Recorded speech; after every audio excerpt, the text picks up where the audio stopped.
Hey everyone, let's be real. Marvel needed a win. After the absolute chaos of Phase 4 and 5, fans were desperate for something, anything, that reminded them why they loved the MCU in the first place. And then, we got this. Captain America, Brave New World, a movie so disappointing it makes Thor, Love and Thunder look like The Dark Knight. A film so forgettable, even Marvel's marketing team gave up halfway through. And a superhero movie so soulless, even AI-written fan fiction has more passion. But trust me, it gets worse. No, God! No, God, please, no! No! No! Because today, we're breaking down 5 brutal reasons why this movie absolutely sucked. And what was this movie even trying to be? Because over the past 2 years, Brave New World went through more rewrites than a Fast and Furious script written by AI. And the final result? A chaotic, identity crisis-ridden mess that doesn't even feel like a Captain America movie. At first, it was supposed to be Captain America, New World Order, a direct follow-up to The Falcon and the Winter Soldier, a grounded political thriller. Then it pivoted into a Thunderbolt setup. And at some point, someone at Marvel must have just said, screw it, let's throw everything in there and hope for the best. And don't even get me started on the $400 million budget. That's more than Avengers Endgame. You'd think that kind of money would buy us breathtaking action, deep character moments, and an unforgettable cinematic experience. Instead, we got mid-tier fight scenes that look like they were filmed on a parking lot budget. CGI straight out of She-Hulk, like Marvel outsourced to a Fiverr freelancer with a deadline of 2 hours, and a script that feels stitched together from deleted scenes, reshoots, and whatever Kevin Feige scribbled on a napkin at lunch. At this point, it seems like Marvel isn't even making movies anymore. They're just setting piles of cash on fire and calling it cinema. It's not about money. It's about sending a message. And the message? We have no idea what we're doing anymore. This wasn't even a Captain America movie. This movie was supposed to be Sam Wilson's moment, his defining story, the movie that firmly established him as the new Captain America. Instead, he was treated like a side character in his own film, lost in world-building, cameos, and set up for future projects. Seriously, they try to create tense situations and emotional moments, but you barely feel them. And Thunderbolt Ross becoming president? The entire setup for Thunderbolts? Cool. But why is it in a Captain America movie? And what does Sam actually do in this movie? Not much. We get a couple of decent action scenes, but nothing that feels worthy of the title Captain America. No standout moments, few powerful speeches, and tries to sell us Sam's internal struggle that makes us feel his journey. Why are you the way that you are? And that's the problem. Brave New World had one job, make us believe that Sam Wilson is Captain America. But instead of giving him a strong narrative, Marvel treated him like a placeholder, someone just there until the MCU figures out what it wants to do next. Sam deserved a film that was his, a movie which making him the heart of the story. Oh right, it got lost in Marvel's obsession with setting up the next movie instead of making this one good. And that includes the villains. Because remember when Marvel villains used to be intimidating? Loki, Thanos, Killmonger. Even Zemo in Civil War had layers. These villains had presence, purpose, and personal stakes that made them stand out.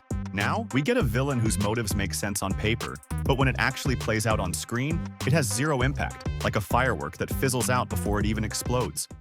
Pathetic. And what about President Thunderbolt Ross? They cast Harrison Ford, a Hollywood legend, only to have him wander around the movie looking like he'd rather be literally anywhere else. The man played Indiana Jones, Han Solo, and some of the most iconic badasses in cinema history. And here, he looks like he's stuck in a political drama that even he doesn't care about. Marvel villains used to be the driving force of the story. They had depth, they had conviction, and they actually challenged the heroes. Now, they're just there to exist. They're plot devices, nothing more. They show up, monologue a bit, cause some minor inconveniences, and then get brushed aside like they never mattered. It's already bad enough that Marvel keeps pumping out mid-tier content. But when even the villains, the backbone of any good superhero story, feel half-baked, you know the MCU is in serious trouble. He can't keep getting away with it! He won't.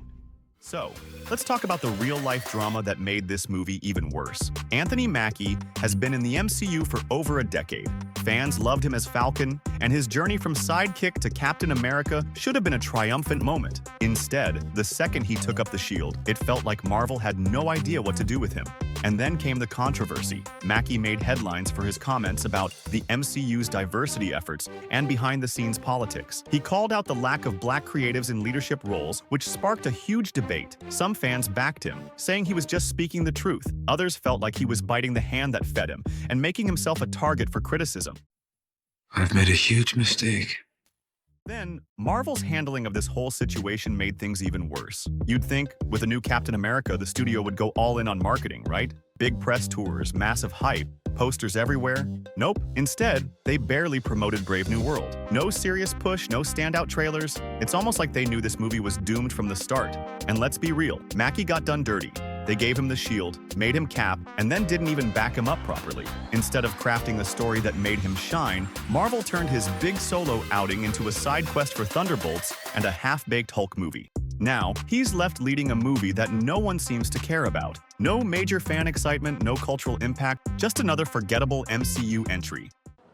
I am in incredible pain. It's almost ironic.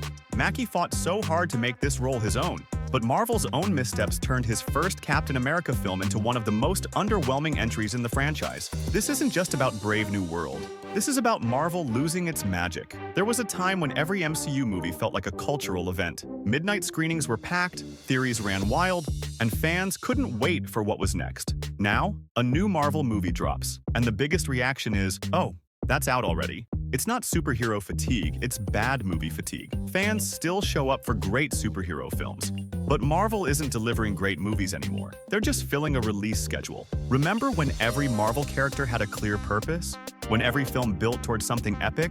When stakes actually mattered? Now, we're stuck with half-baked stories, underdeveloped characters, and a universe that feels more like a content farm than a cinematic masterpiece. Brave New World is the perfect example. It doesn't stand on its own. It just exists to set up future projects. And when every movie feels like a trailer for the next one, why should we care about the movie in front of us?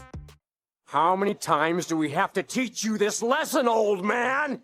And let's talk about quality control. We've gone from Infinity War level storytelling to movies that look like they were written by committee and edited in a rush. The VFX is inconsistent, the action is uninspired, and even the actors seem like they're phoning it in. The MCU used to be special.